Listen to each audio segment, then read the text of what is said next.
Good morning, my dear students. Now, today in the class 6, lesson number 11, Introduction to HTML5, we have already discussed so many points, but today I'm going to revise few things. In HTML, we have to study that how we can design a web page. There are few tags and attributes that we should learn.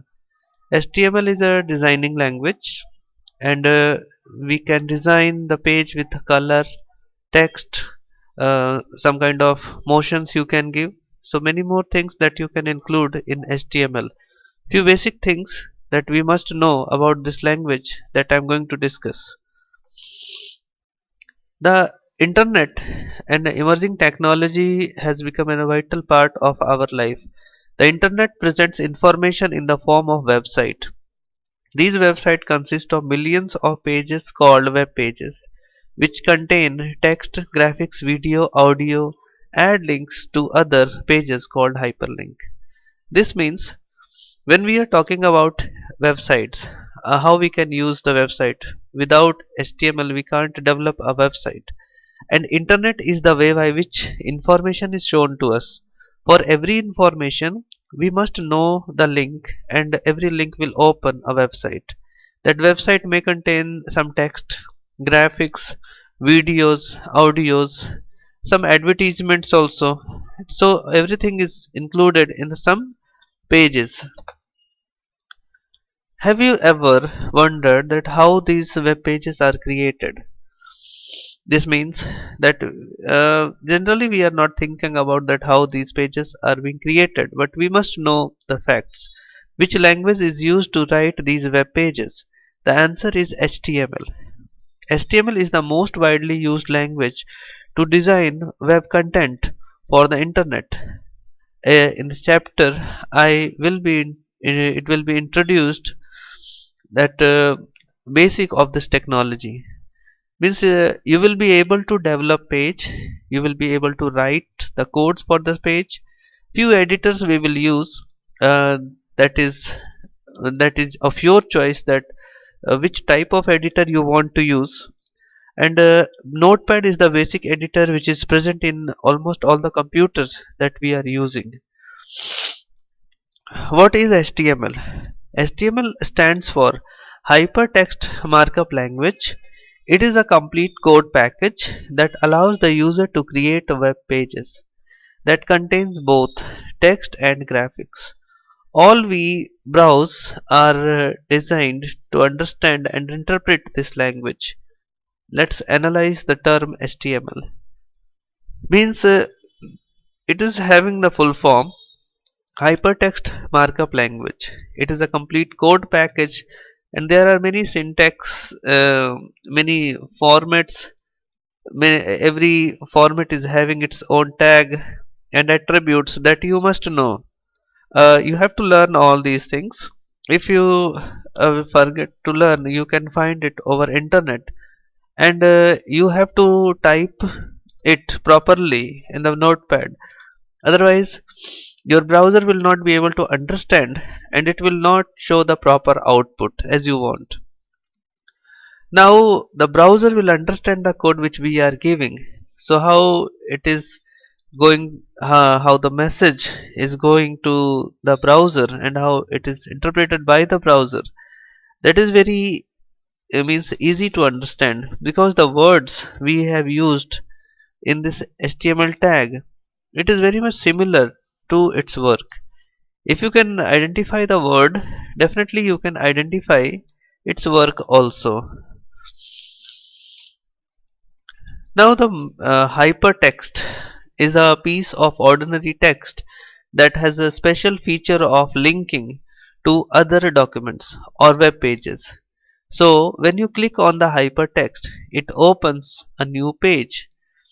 This means hypertext is what? It is having the capability to navigate us to one link, more than one link, or we can open any other web page also. It may be internal, it may be external. Internal link will not open any another page, but external link will always be opened in in the next tab, means in one more next HTML page will be opened. So this we must know the definition that hypertext is a piece of ordinary text that has a special feature of linking to other document or web pages. So when you click on the hypertext, it opens a new page. Now the markup languages. What do you mean by markup languages? This is very important topic, and we must know this because markup languages are having its predefined tags. It is a languages that uses special symbols called tags to mark up a text document that instructs the browser how to display the text. Markup means this is used for the designing purpose, and browser understand that how I have to display the text. In this format, the tags which we are using, it is the simple English words, but we must know this. If we are writing the text by our sides, it will not work because computer already understands the meaning of these tags. These tags the tags which we are using, it is enclosed in angular brackets. Without tag, attributes will not work, and attributes which we are using, that is the supporting property for the tag. So for attributes you must learn the tags.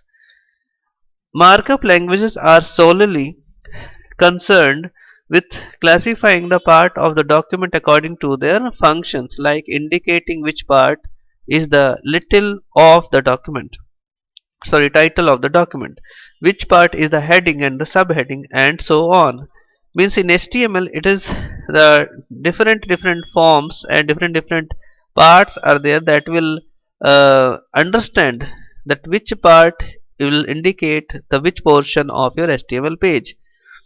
Let's an example. If we are talking about title will display the title of the page, and the headings will be displayed as a heading of the page. There are basically 6 heading levels that we have to include in this. It is your choice at what size you want. In this, it will go from H1 to H6. H1 is the largest, H6 is the smallest, and in that subheadings you can use. There are many things, that bullets also, unordered and ordered bullets you can use, means disk square and circles or numbers, Roman alphabets, that according to your wish you can use. Then tools to be used.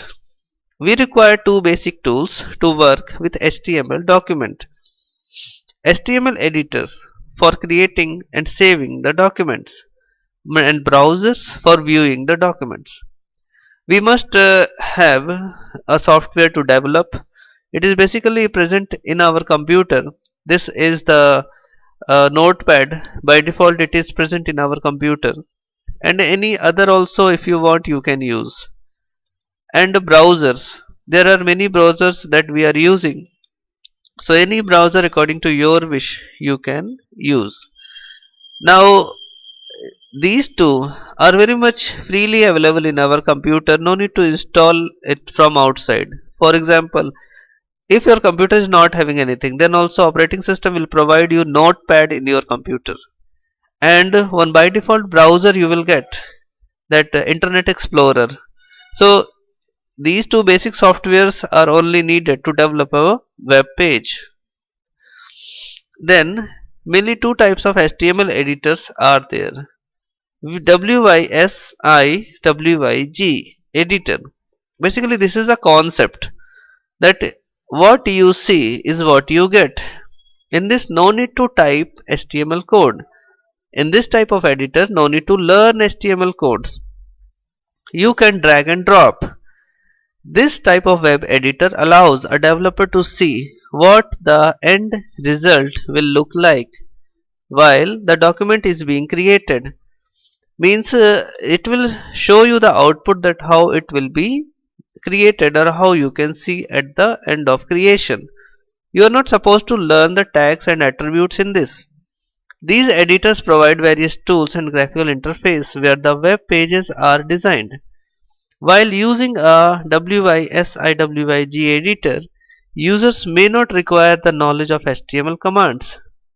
It is not necessary to know HTML. No need to have the command over HTML code, as the elements, images, table, list, etc. can be placed on the interface and required HTML code will be added automatically. You can drag and drop, you can place it on the HTML editor, and the required code which should be there, that will be automatically included. For example, Adobe Dreamweaver, Amia, Google Web Designer. These are some softwares which is included in this category WIS, WIG. What you see is what you get.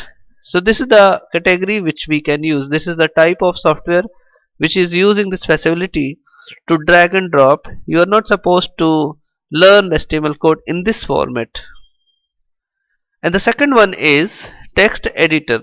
You can also create HTML document using normal text editors like Notepad, WordPad, unlike WYSIWYG editors. Means in this type of coding system, you have to learn HTML code. It will not show you that much facilities. Here one is required to have the proper knowledge of HTML command to develop web pages. Means you must know the codes, you must know everything related to your web page, then only you can design a good web page.